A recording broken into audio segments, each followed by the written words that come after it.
कुछ लोग उस ज्ञान को 7 पवित्र विज्ञान 7 सेक्रेट साइंस कहते हैं, जिनमें ज्योमेट्री और एस्ट्रोनॉमी शामिल थे।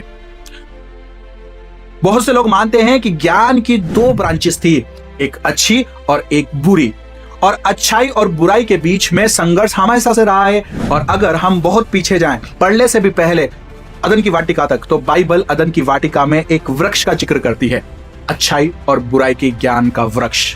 उत्पत्ति अध्याय 2 के 17 में, पर भले या बुरे के ज्ञान का जो वृक्ष है उसका फल तू कभी ना खाना, क्योंकि जिस दिन तू उसका फल खाए उसी दिन अवश्य मर जाएगा। और आगे की कहानी आप सब जानते हैं। शैतान ने कहा, तुम निश्चय नहीं मरोगे, यदि तुम इसे खाओगे तो तुम परमेश्वर जैसे बन जाओगे, भले बुरे का ज्ञान जान लोगे।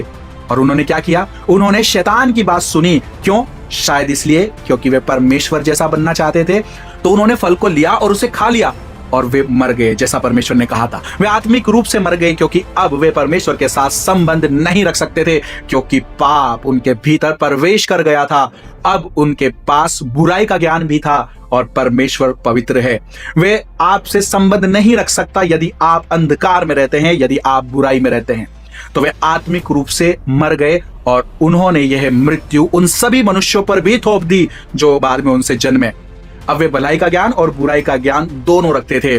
और कुछ लोगों के अनुसार ये 7 पवित्र विज्ञान आज के फ्री मेसन्स की सीक्रेट सोसाइटी से जुड़े हुए हैं और इल्यूमिनाटी से भी, जिन्होंने परमेश्वर के विरुद्ध विद्रोह किया। उन्होंने उस ज्ञान का उपयोग बुराई के लिए किया और गिराए हुए स्वर्गदूतों ने जो जानकारी उन्हें दी उसका उपयोग करके उन्होंने तंत्र मंत्र, रहस्यवाद और गुप्त अनुष्ठान के माध्यमों से बुराइयां फैलाई। ये पूरा वीडियो आप देख सकते हैं हमारे YouTube चैनल WTL पर। चैनल को फॉलो और सब्सक्राइब करना बिल्कुल ना भूले।